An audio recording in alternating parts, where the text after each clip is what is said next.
Cerita ini diperlihatkan dengan keheningan sesaat menyelimuti lapangan, sebelum akhirnya ledakan sorak-sorai dari tentara terendam hitam mengguncang langit. Namun di tengah gemuruh itu, sebuah tawa yang menggetarkan jiwa tiba-tiba terdengar dari langit membawa tekanan yang jauh lebih besar daripada 10 Leidong sekalipun. Sungguh pemuda luar biasa dari klan Xiao. Anak-anak nakal ini memang tidak ada apa-apanya dibandingmu, tapi melihat ini membuat tanganku gatal. Beranikah kau menerima satu teguran dariku, bocah Xiaoyan? Seluruh aula dan lapangan bergetar. Guiyang dan Shun Er seketika berubah pucat. Mereka mengenal suara itu. Itu adalah Lei Ying, kepala klan Lei, sang legenda hidup yang gila bertempur. Xiaoyan mengerutkan kening. Ia tidak menyangka seorang senior, setingkat bintang 8 Daosheng, akan turun tangan dalam urusan generasi muda. Namun, tekanan yang diberikan Lei Ying tidak memberinya pilihan untuk mundur. Tenanglah, aku hanya akan menggunakan 50% kekuatanku. Bagaimana? Tawa Lei Ying kembali menggelegar. Xiaoyan menarik napas dalam-dalam. Auranya sendiri mulai berkobar dengan api surgawi yang megah. Ia menangkupkan kedua tangannya ke langit dan berteriak dengan suara yang penuh keberanian. Xiaoyan dari klan Xiao dengan rendah hati akan meminta nasihat darimu. Bagus, kau memang punya nyali. Kau benar-benar mewarisi keberanian Xiao Sun dari masa itu. Langit di atas lapangan latihan tiba-tiba terdistorsi seolah-olah ruang sedang diperas. 3 sosok muncul secara bersamaan. Gu Yuan bersama Yan Jin dan Lei Ying. Tawa yang menggelegar itu berasal dari Lei Ying yang memancarkan aura dominan. Di balkon pengamat, wajah Shun Er sedikit mengerut. Gu Hua yang berdiri di sampingnya terlihat kesal. Ia menggumamkan protes tentang bagaimana seorang kepala klan setingkat Lei Ying, seorang ahli Daosheng bintang 8, bisa-bisanya turun tangan menghadapi pemuda seperti Xiaoyan. Baginya ini adalah ketidakadilan senioritas yang nyata. Namun Shun Er mencoba tetap tenang. Ia tahu Xiaoyan bukan orang bodoh yang akan menerima tantangan tanpa perhitungan. Di tengah lapangan, Lei Dong mundur dalam diam dengan perasaan yang sangat rumit. Serangan kekuatan penuhnya bahkan tidak mampu membuat Xiaoyan mundur 1 inci pun. Sementara ia sendiri terpental dengan mudah. Realitas kejam itu menyadarkan Lei Dong bahwa jarak antara dirinya dan Xiaoyan bukanlah sekedar perbedaan level, melainkan jurang eksistensi. Di sisi lain, Lei Yun yang sebelumnya sangat vokal, kini menundukkan kepala dengan putus asa. Ia baru menyadari bahwa di mata Xiaoyan, mereka tak lebih dari serangga yang mencoba mengguncang pohon raksasa. Jika bukan karena ia menghina Shun Er, Xiaoyan mungkin tidak akan sudi memandangnya.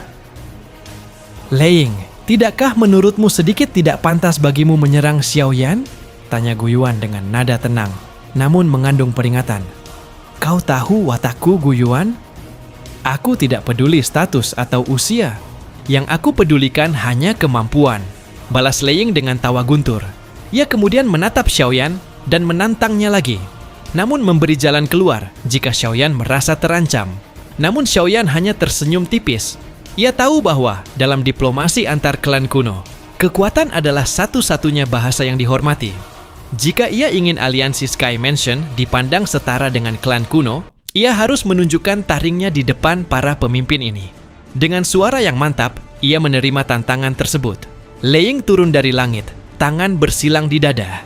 Cahaya petir hitam berderak di sekujur tubuhnya menciptakan aura yang begitu menakutkan, hingga penonton terpaksa mundur jauh.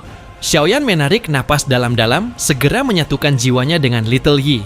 Seketika tubuhnya berubah menjadi sejernih kaca merah muda. Tubuh api pemusnahan telah diaktifkan sepenuhnya. Yan Jin kepala klan Yan menyipitkan mata. Ia terkesiap saat merasakan 6 jenis aroma api surgawi di dalam tubuh Xiaoyan. Baginya, menggabungkan 2 api saja sudah merupakan perjuangan hidup dan mati. Melihat 6 api menyatu sempurna dalam diri Xiaoyan, membuatnya merasa sangat tidak percaya. Bersamaan dengan itu, aura Xiaoyan melonjak drastis, mencapai tingkat yang setara dengan Daosheng bintang 7 tingkat awal. Dengan kebanggaan yang membara, Xiaoyan membentuk teratai api pemusnahan 6 warna di telapak tangannya. Riak kehancuran yang terpancar dari teratai itu membuat para tetua klan Gu termasuk Gu Dao merasa terancam. Sebuah badai petir hitam terkompresi di telapak tangan Lei Ying, lalu meledak menjadi telapak cahaya petir yang menghantam teratai api Xiaoyan. Ledakan dahsyat layaknya gempa bumi mengguncang seluruh alam Gu. Badai energi liar menyapu segala arah. Xiaoyan terdorong mundur ratusan meter. Sementara Lei Ying hanya terhuyung beberapa langkah di udara. Meski mundur, fakta bahwa Xiaoyan tidak terluka parah setelah menerima serangan 50%, kekuatan bintang 8 Daosheng membuat seluruh lapangan terdiam dalam kekaguman. Gu Yuan mengibaskan lengan bajunya, menciptakan lubang hitam yang menelan sisa-sisa energi liar sebelum merusak alamnya. Ia tertawa kecil dan menyindir bahwa Lei Ying sepertinya menggunakan lebih dari 50% kekuatannya. Lei Ying tidak marah. Ia justru tertawa bangga, mengakui bahwa Xiaoyan memang layak menjadi keturunan Xiao Xuan. Xiaoyan menghela napas. Tangannya mati rasa namun matanya berkilat puas. Namun saat suasana baru saja mereda, aura Gu Yuan tiba-tiba berubah. Ia berdiri tegak di langit, tangannya berada di belakang punggung, dan matanya menatap tajam ke arah ruang hampa yang tampaknya kosong. Suara Gu Yuan meledak seperti guntur yang membelah keheningan. Hun Tiandi, mengingat statusmu yang agung, mengapa kau masih harus bertindak secara diam-diam dan mengintip dari kegelapan? Suara Gu Yuan yang menggelegar bukan sekadar teriakan. Itu adalah sebuah gelombang sonik yang membawa tekanan dari seorang penguasa tingkat tinggi, menyebabkan ruang di sekitar tempat latihan bergetar hebat. Ribuan prajurit tentara terendam hitam yang tadinya masih terpesona oleh sisa-sisa api dan petir dari pertarungan Xiaoyan seketika tersentak. Dalam hitungan detik, aura doci yang pekat membumbung dari barisan mereka, menciptakan kabut energi yang menyelimuti seluruh alun-alun di langit. Suasana berubah drastis. Ratusan berkas cahaya para tetua, klan Gu, yang sedang bermeditasi di gua-gua tersembunyi, melesat keluar, membelah awan, dan membentuk formasi pertahanan yang melingkari wilayah inti. Tekanan kolektif dari para ahli ini begitu besar hingga Xiaoyan merasa dadanya sedikit sesak. Namun, perhatiannya sepenuhnya tertuju pada titik di mana mata Gu Yuan terkunci. Kun Tiandi. Xiaoyan menggumamkan nama itu dengan nada yang penuh dengan kebencian yang mengakar. Tinjunya terkepal begitu erat hingga kuku-kukunya hampir menembus kulit telapak tangannya. Sosok inilah dalang di balik tragedi berdarah klan Xiao, pria yang bertanggung jawab atas kehancuran garis keturunannya. Setelah beberapa menit keheningan yang menyesakkan, di mana hanya suara detak jantung yang berdebar kencang yang bisa terdengar, ruang kosong itu mulai beriak layaknya permukaan danau yang dilempari batu. Sebuah pusaran hitam yang berputar pelan muncul, dan sebuah tangan yang tampak halus dan elegan perlahan menyibak tirai ruang tersebut. Seorang pria melangkah keluar dengan tenang. Ia mengenakan jubah kain sederhana berwarna putih keabu-abuan. Wajahnya tampan dengan garis-garis wajah yang halus dan mata yang berkilau jernih. Memancarkan aura seorang sarjana yang bijaksana dan berbudi luhur. Tak ada haus darah, tak ada aura hitam yang membubung. Ia tampak seperti pria yang lebih suka mendiskusikan puisi daripada menghancurkan klan kuno. Namun, penampilan sarjana lemah ini justru membuat Lei Ying dan Yanjin memasang kuda-kuda tempur yang paling kokoh. Ketenangan Hun Tiandi adalah manifestasi dari kegelapan yang paling dalam. Di belakangnya sosok yang dibalut api hitam yang menelan cahaya di sekitarnya, muncul Nihility Devouring Flame, disertai oleh 4 orang suci iblis klan Hun yang namanya telah menyebarkan teror di seluruh benua selama berabad-abad. Gu Yuan, kau masih sepeka dulu. Hun Tiandi berbicara dengan suara yang lembut dan tenang, seolah-olah ia sedang menyapa seorang kawan lama di sebuah taman yang damai. Konfrontasi verbal pun dimulai. Di bawah tatapan ribuan mata yang tegang, kedua pemimpin tertinggi itu berbincang seolah-olah dunia tidak sedang berada di ambang kehancuran. Namun, setiap kata yang keluar dari mulut Hun Tiandi mengandung bisa. Ia tidak membantah keterlibatan klan Hun atas musnahnya, klan Lingxi dan Yao. Ia justru menjawab dengan senyum tipis bahwa kebenaran adalah sesuatu yang cukup disimpan di dalam hati. Ketegangan mencapai titik didih saat Nihility Devouring Flame mengungkapkan kekuatannya yang telah mencapai tingkat Daosheng bintang 9. Berita ini menyambar seperti petir bagi para tetua klan Gu. Memiliki 2 ahli bintang 9, berarti klan Hun kini secara teknis telah melampaui kekuatan tempur klan Gu yang hanya mengandalkan guyuan di tingkat tersebut. Di bawah, Xiaoyan merasa ada yang tidak beres. Ia memperhatikan gerak-gerik Hun Tiandi yang terlalu santai. Jika klan Hun berniat menyerang klan Gu secara total, mereka seharusnya membawa lebih banyak pasukan dan langsung melancarkan serangan kejutan, bukan malah pamer kekuatan di depan gerbang. Ia segera bergerak menuju sisi Suner dan berbisik dengan nada mendesak menanyakan tentang lokasi giok kuno Tuse milik klan Gu. Saat Suner menyebutkan bahwa giok itu berada di aula leluhur yang dijaga ketat, Xiaoyan menyadari sebuah pola mengerikan.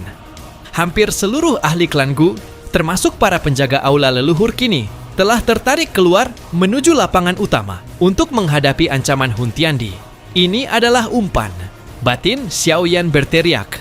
Tanpa peduli pada etiket, Xiaoyan mendongak ke arah langit dan berteriak dengan suara yang diperkuat oleh daucinya, memecah dialog antara Gu Yuan dan Hun Tiandi. Pamanku, ini jebakan. Mereka hanya menahanmu di sini. Periksa aula leluhur sekarang juga. Seketika itu juga raut wajah Gu Yuan yang tadinya tenang berubah menjadi sangat pucat. Belum sempat ia memberi perintah, sebuah ledakan energi yang berasal dari bagian terdalam pegunungan klan Gu meletus. Suara sirena darurat yang melengking panjang memecah keheningan, diikuti oleh asap hitam pekat yang mulai membubung dari arah aula leluhur. Senyum sarjana di wajah Hun Tiandi perlahan berubah menjadi senyum yang penuh kemenangan, sekaligus sangat mengerikan. Ia telah berhasil membodohi seluruh klan Gu di rumah mereka sendiri. Sirene peringatan melengking panjang. Suaranya yang melengking membelah ketenangan alam, layaknya pisau panas yang memotong kain sutra. Suara itu bukan sekadar alarm biasa. Itu adalah peluit kematian yang hanya ditiupkan jika jantung klan terancam. Ribuan burung di pegunungan terbang berhamburan. Sementara awan-awan di langit seolah membeku karena tekanan yang tiba-tiba meningkat secara drastis. Hun Tiandi, geraman Gu Yuan, terdengar seperti guntur yang tertahan di tenggorokan bumi.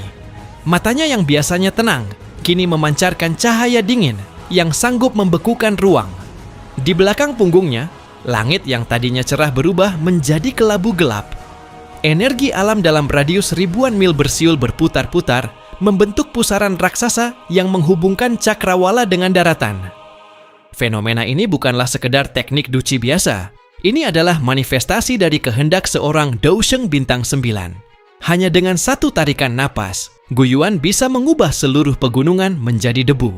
Di tengah tekanan yang membuat para Dousheng Bintang rendah merasa ingin berlutut, Hun Tiandi tetap berdiri tegak. Jubah abu-abunya sedikit berkibar, dan senyum sarjananya tetap terlukis di wajahnya. Seolah-olah kehancuran yang mengancam di depannya hanyalah pertunjukan panggung yang sepele. Tiba-tiba sesosok bayangan yang compang-camping dan berlumuran darah melesat dari arah aula leluhur di belakang. Lapor kepala klan, penatua Gu Yuan telah berkhianat.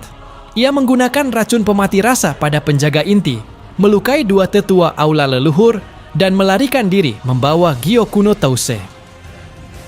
Teriak prajurit itu sebelum akhirnya pingsan karena luka-lukanya. Apa? Suasana di lapangan latihan berubah menjadi kekacauan murni. Prajurit tentara terendam hitam mengguncangkan tombak mereka. Kemarahan dan ketidakpercayaan terpancar dari wajah mereka. Shun Er menutupi mulutnya dengan tangan, matanya bergetar. Penatua Gu Yuan, dia telah menjaga aula leluhur selama ratusan tahun. Bagaimana mungkin pengabdian selama itu hanya sebuah kepura-puraan? Xiaoyan menyipitkan mata. Otaknya berputar cepat. Ia telah melihat taktik serupa saat klan Yao dihancurkan. Klan Hun tidak hanya menyerang dari luar. Mereka adalah rayap yang membusukkan fondasi musuhnya dari dalam selama berabad-abad.